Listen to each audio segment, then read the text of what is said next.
كل نفس ذائقة الموت وقال رسول الله صلى الله عليه وسلم حب الدنيا رأس كل خطيئة أو كما قال عليه الصلاة والسلام إن الله وملائكته يصلون على النبي يا أيها الذين آمنوا صلوا عليه وسلموا تسليما اللهم صل على سيدنا مولانا محمد وعلى آل سيدنا رسولنا محمد أمر জীবন আমার মরণ আমার জিন্দেগি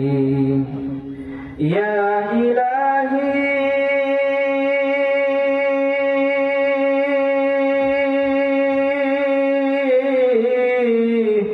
কবুল করো আমার বন্দেগি সবাই বলুন আমিন। আপনাদের স্পিরিটটা অনেক কম। যে রব্বুল আলামিন আমাদেরকে সৃষ্টি করেছেন, আমাদেরকে সুযোগ করে দিয়েছেন মাহফিলে আসার, কোরআন শোনার, রামচন্দ্রপুর গোরস্থানের কমিটিবৃন্দ আপনাদেরকে এত বড় সুযোগ করে দিয়েছেন যে আমরা আজকে কোরআন শুনতে পারবো। আমাদের পাশেই আমাদের দাদা, মামা, চাচা, অনেক আত্মীয় স্বজন ঘুমিয়ে আছেন, অথচ আমরা এখনো বাড়িতে ঘুমিয়ে আছি।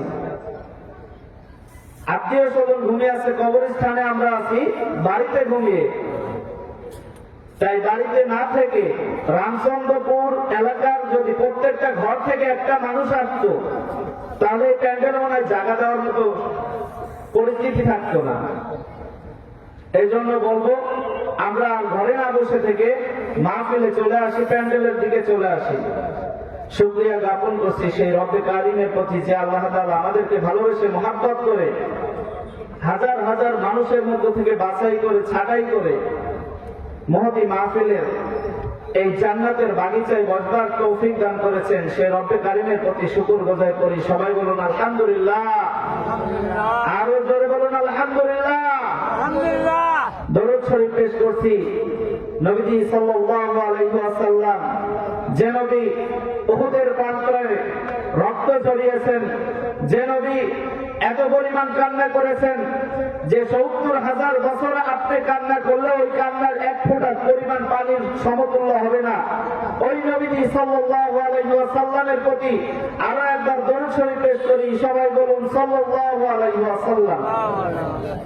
আমাদের কবরস্থান মাহফিল, কবরস্থানকে কেন্দ্র করে যে মাহফিল দিয়েছেন, এই জন্য আমি কোরআনুল কারীমের একটা আয়াত তেলাওয়াত করেছি। এই কোরআনটাকে বিশ্বাস করেন তো সবাই? বিশ্বাস করি না? যদি বিশ্বাস না করেন তাহলে তো ঈমানদার না। আমরা সবাই মুসলমান, এই জন্য কোরআনটাকে আমরা দিলে প্রাণে বিশ্বাস করি। এই কোরআনের বিপক্ষে যদি কেউ কথা বলে আমাদের কলিজায় আঘাত লাগে। বলেন কথা ঠিক হয় না? তো এই কোরআনুল কারীম থেকে একটা ছোট্ট আয়াত, যে আয়াতখানি আমাদের প্রত্যেকটা মুসলমানের মুখস্থ। কুল্লু নাফসিন যায়িকাতুল মাউত। আয়াতে কারিমার মধ্যে অর্থ আমরা সবাই জানি, প্রত্যেকটা নফসের মৃত্যুর স্বাদ আস্বাদন করতেই হবে। কথা বলেন ঠিক কিনা? এই আয়াতে কারিমা কোরআন শরীফের মধ্যে ৩ জায়গায় আছে। আয়াতের অর্থ হচ্ছে প্রত্যেকটা প্রাণীর মৃত্যুর স্বাদ গ্রহণ করতেই হবে। আর আমাদের দুনিয়াতে পাঠানো হয়েছে কি জন্য? এই কোরআনের মধ্যে আল্লাহ তাআলা সুন্দরভাবে ব্যাখ্যা বিশ্লেষণ করেই বলে দিয়েছেন, আমি মানুষদেরকে পাঠিয়েছি ওমা খালাকতুল জিন্না ওয়াল ইনসা ইল্লা লিয়াবুদুন। আল্লাহ তাআলা ডাক দিয়ে বলেন, বান্দারে আমি তোমাকে দুনিয়াতে পাঠাইছি আমার ইবাদত করবা, আমার গোলামি করবা,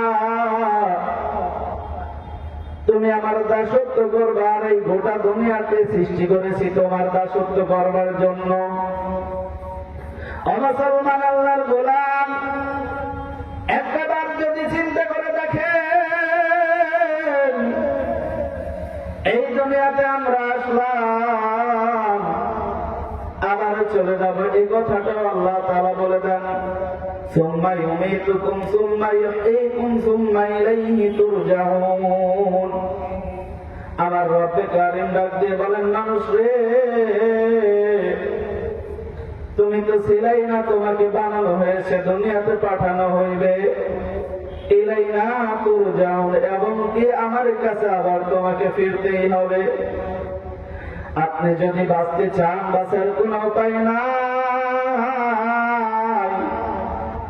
আপনাকে সেই রব্বে কারীমের কাছে ধরা দিতেই হবে। আপনি গুনাহ করবেন, লাভ নাই, লাভ নাই রে মুসলমান। একটাবার চিন্তা করে দেখেন, ইবাদতের জন্য আইসা আপনি দুনিয়াতে কি করলেন, কি কামাইলেন? যে ছেলে সন্তানের জন্য নামাজকে বাদ দিলেন, যে স্ত্রীর জন্য আপনি নামাজকে বাদ দিয়ে দিলেন, ঈমানটাকে ত্যাগ করে চলে গেলেন। আপনি নামাজ পড়লেন না, রোজা রাখলেন না, সাদকা দিলেন না, দান খয়রাত করলেন না। দুনিয়াতে আপনি কি করে গেলেন? অথচ এই দুনিয়াতে আল্লাহ তাআলা আপনাকে পাঠিয়েছেন। সূরাতুল মুলকের 2 নম্বর আয়াতে আল্লাহ বলেন, আল্লাযী খালাকাল মাউতা ওয়াল হায়াতা লিয়াবলুয়াকুম আইয়ুকুম আহসানু আমালা। ও বান্দা, আমি তোমাকে হায়াত দিলাম, মৃত্যু দিলাম, সময় দিলাম। এই সময়ের মাধ্যমে, সময়ের মধ্যে তুমি আমল করবা। ওই আমলের দ্বারা আমি পরীক্ষা করে তোমাকে জাস্টিফাই করব, যাচাই বাছাই করব, তুমি আমার কেমন বান্দা। এমনকি 2 নম্বর পারার মধ্যে বলেন, আল্লাহ সুবহানাহু ওয়া তাআলা বান্দাদের উদ্দেশ্যে ডাক দিয়ে বলেন, ও বান্দারে, তোমাকে আমি সম্পদ দিয়ে পরীক্ষা করব, সন্তান দিয়ে পরীক্ষা করব, স্ত্রী দিয়ে পরীক্ষা করব, সমস্ত কিছু তোমাকে সাজিয়ে গুছিয়ে দিয়ে আবার কেড়ে নিয়েও পরীক্ষা করব। মুসলমান আল্লাহর গোলাম, একটাবার যদি চিন্তা করে দেখো, তুমি আল্লাহর কাছে ধরা দিতেই হবে তোমাকে। একটাবার চিন্তা করে দেখেন, এই যে কঠিন কবর, এই কবরের মধ্যে 3.5 হাত কবর, আপনাকে রাখা হবে 3টা কাপড় দ্বারা। এই 3 কাপড় ছাড়া আপনি আসতে পারবেন না, স্বর্ণ নিয়েও আসতে পারবেন না, টাকা নিয়েও আসতে পারবেন না। এমনকি আপনি যদি চান, স্বর্ণের টুকরা বাধাই করে নিয়ে আসবেন, খাদ্য গুছাই করে নিয়ে আসবেন, যে সারা জীবন খেয়ে যাব, সারা জীবন রেখে দেব, তারও কোনো ক্ষমতা নাই। ওই মাত্র 3টা কাপড়ই আপনার সম্বল, তাও থাকবে না, এই 3 কাপড়ও নষ্ট হয়ে যাবে।